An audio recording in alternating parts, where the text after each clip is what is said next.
Sláinte, how do you do, buckaroos? But most importantly, happy Easter all. I'm here at this Easter Bunny Cottage. No, not really.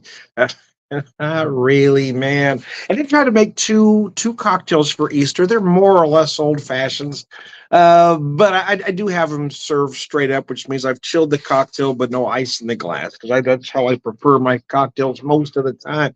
What I did with this, I was trying to get clever with the whiskey since it is Easter, so I looked through what I had.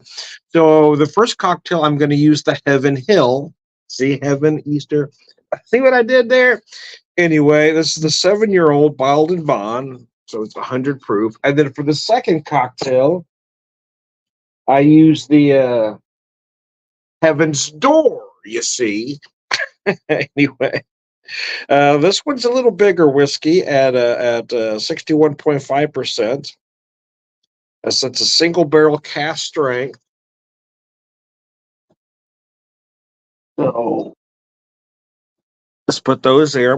So what I did with these is both of them have about 2.5 ounces of the whiskey, about 3/4 ounce of some simple syrup. So what I did with the simple syrup today, trying to thank Easter, and again, I never got around to getting to the store, so I was working with what I had. What I had was fresh lemons and fresh oranges, but I didn't really want it heavy, right? I wanted more of the accent of the fruit without a lot of that fruit flavor, and I was going more for aromatics. So what I did is just use lemon zest and orange zest in this raw sugar simple syrup.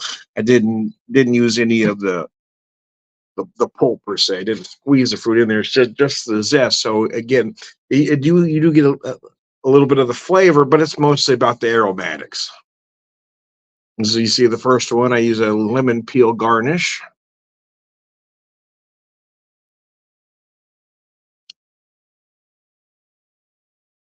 Oh man, that Heaven Hill is a nice whiskey. I picked that bottle back. When did I get that? September, I think, or at the very beginning of October when we went out there. I can't remember now.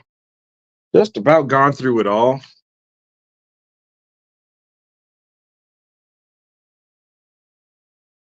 Man, that makes a nice cocktail. Yeah, I just kind of wanted the accents of the fruit, right? That's why I just used the zest or just a lightly flavored simple syrup. I prefer using the raw sugar. You get a much cleaner product. But yeah, one of the aromas, one of the oils to get into that simple syrup, which is why I use the zest. Mm, and that is delicious. Oh, bitters. That's what I forgot to tell you. So for this first one, I wanted to try something different. Look again, my plan was to get to the store to get some bitters, but I never got around to it. So working with what I had, I decided to go with toasted almond, just a little bit of toasted almond. Oh, a couple 3 dashes ish, of the toasted almond. I was getting something different out of the nose. That's why I kind of, oh yeah, forgot about the bitters.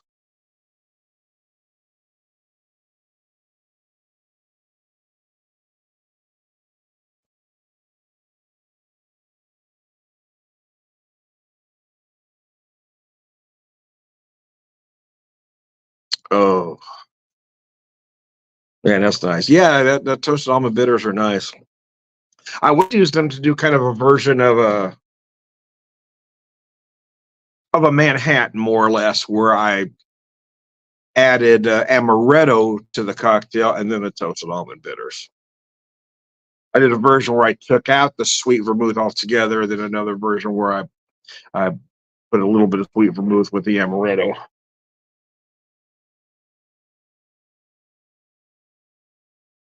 So again, happy Easter all. If you celebrate, if you don't, hey, just have a good day, man.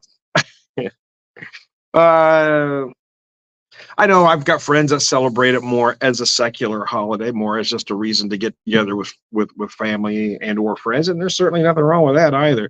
Not everybody should have to believe the same way. That's kind of the problem with our society these days. People have in their mind what their version of religious freedom is, and that's for them to force their religion on you. That's not what freedom of religion is about. So, it's on the nose here. You have the right to believe what you want. You just don't have the right to shove it down somebody's throat.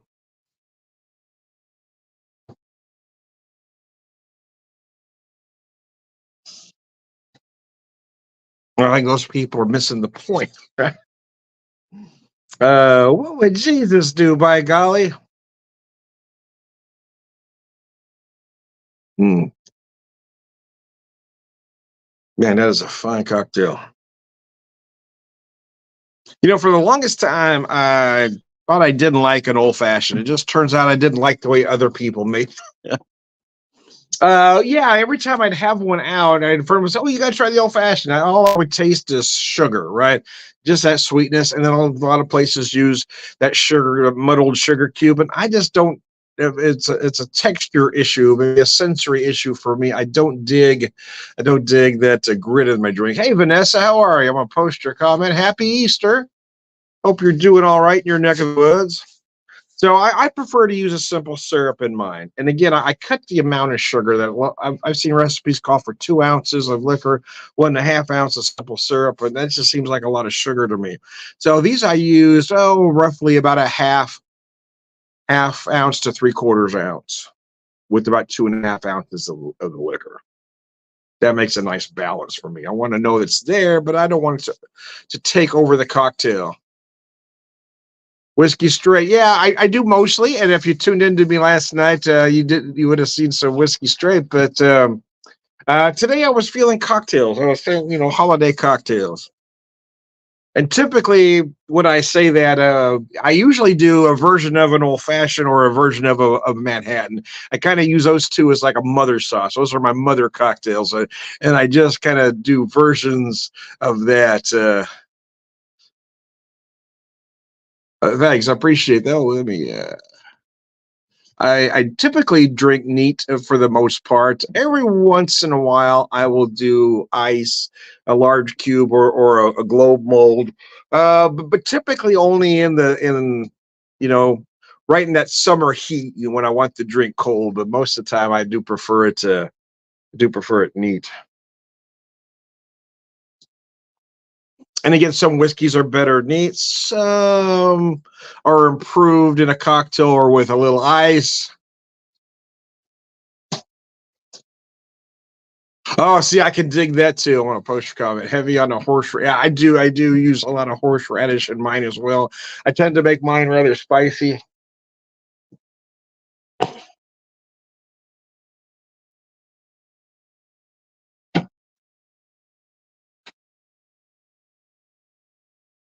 But I agree, I do like that horseradish in there. When you say horseradish, I assume you mean the raw horseradish. Oh, yeah. So now you got basically a shrimp cocktail. You got dinner and drinks going on. Yeah, sometimes I'll have a little bacon on there too, or I'll bacon wrap the shrimp and just kind of do like a little swirly thing around there. I tend to like some olives as well. But yeah, the shrimp works with the Bloody Mary because it does make it very similar to a shrimp cocktail, especially if you're using a lot of horseradish. I could not agree more, Vanessa. The older I get, the more horseradish needed. Yeah, I do too.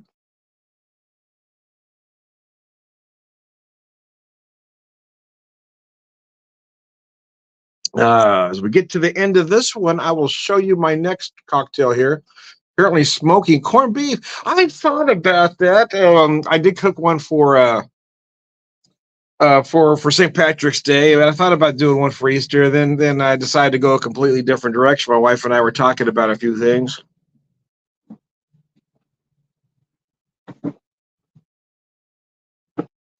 And I had this big, pretty good sized bone-in pork butt. So I decided to turn it into some pork chili verde.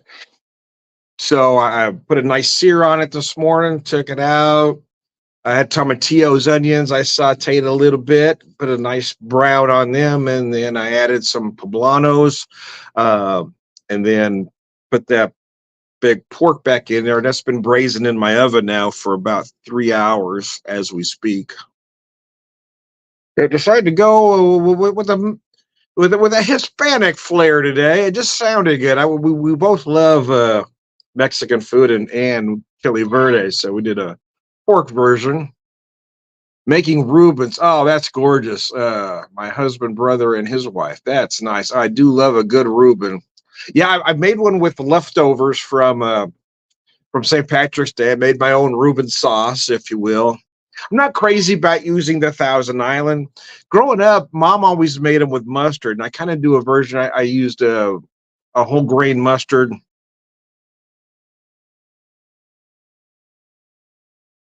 but I added a little mayo.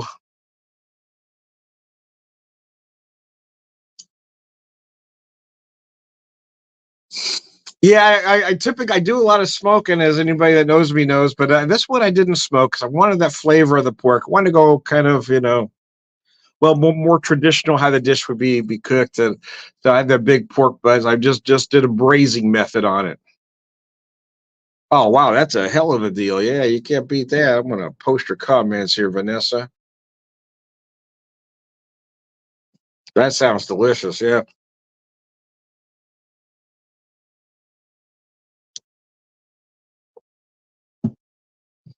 So this for this particular cocktail, I used the Heaven's Door. This is single barrel cast strength straight bourbon whiskey at 61.5%. I love the mash bill on this one at 70% corn, 22% rye. So there's a nice amount of rye in there and 8% barley. And it is just gorgeous, man. And even at that proof, man, it just sits beautiful in this cocktail. Now, I'll be honest with you, I'll probably drink the rest of that bottle neat, but I wanted to do one cocktail with it. One Easter cocktail, because heaven on the label. I did Heaven Hill and Heaven's Door. I had a theme. Oh, that's beautiful.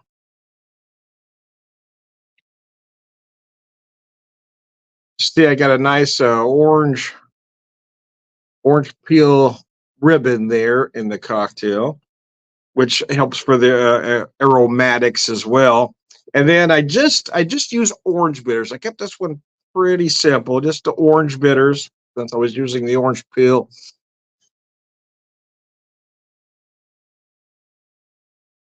The first liquors were rye and tequilas ever had. Yeah, well, yeah.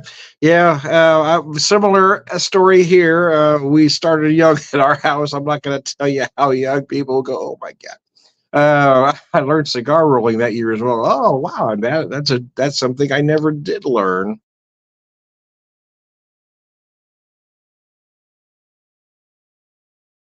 Yeah, I don't know if you missed the first part. So I did the simple syrup using raw sugar, equal part sugar, raw sugar to water, but then I added fresh lemon zest and orange zest to it. I didn't squeeze the fruit in there. I just wanted that zest. I was going more for the aromatics. I wanted the oils from that zest in there.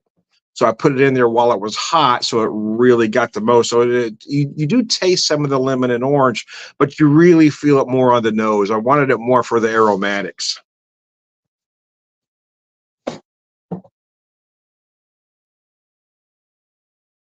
That whiskey just, for whatever reason, blends perfectly in this cocktail. And I love a high rye bourbon.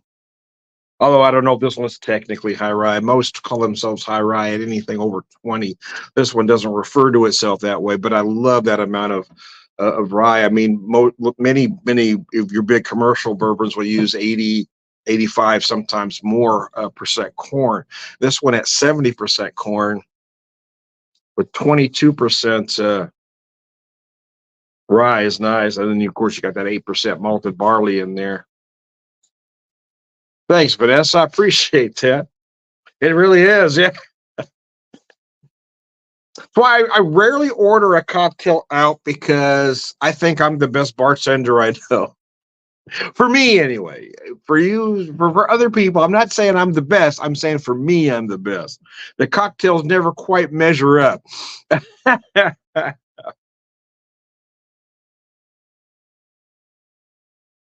uh, Mercy, that is absolutely delicious. Yeah, like I said earlier, I mean that's why I quit ordering old fashions out because they tend to be too sweet. So my caveat to ordering cocktails, we don't go out that often. So the only time I typically order a cocktail out anywhere is when we're on vacation, when we're someplace different. If I go to a distillery, then it's then we're trying something different. The best Bloody Mary's out when I moved to Tucson on the train, 92. Nice. I remember. So my wife and I. Lived in Las Cruces, New Mexico for about a year, I guess, back in the late 90s. And man, of course, anything tequila based was great, but the Bloody Marys were just crazy good as well at a few places. The bartender on dinner car was working train for over. Oh my God, I bet that was awesome. I would love those stories. That's somebody I would have loved to have talked to. Yeah.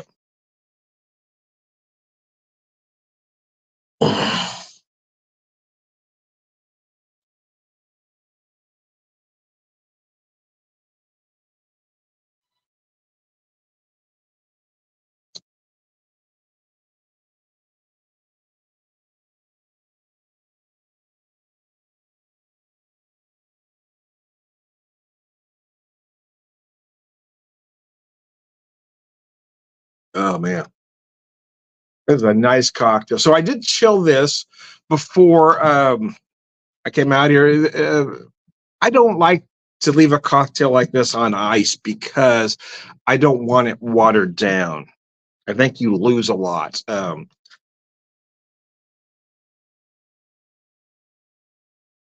And now I drank the other one and then this one here.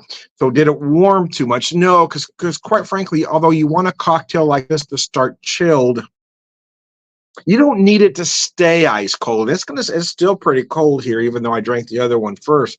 Moved from Springfield, Massachusetts to Tucson on the train. Oh wow, that's crazy.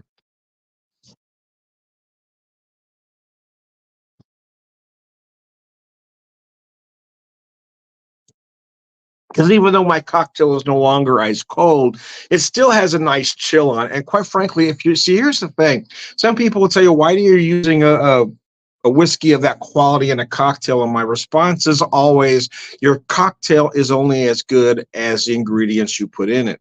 Especially if you're doing a whiskey forward or any liquor forward or booze forward cocktail, where the whiskey or the vodka or the whatever you're using is the star of the show, you need to use a product that you would drink neat.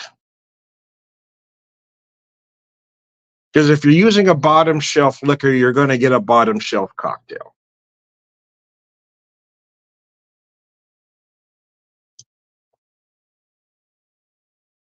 Uh,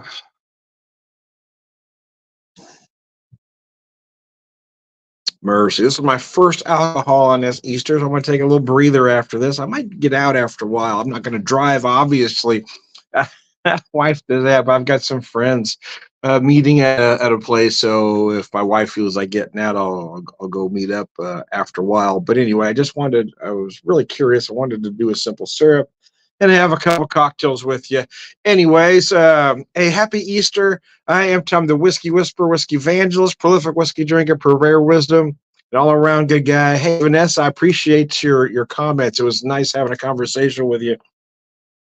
Uh, and I appreciate anybody that also happened to be watching, even though you didn't comment.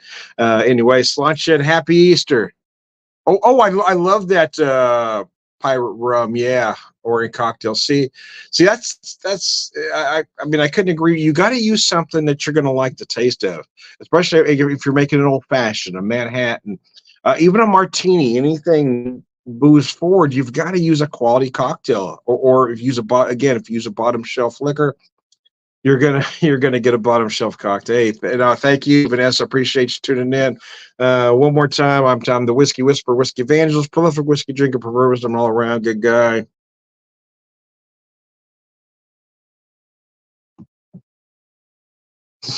It's Launch. Thanks for tuning in, folks.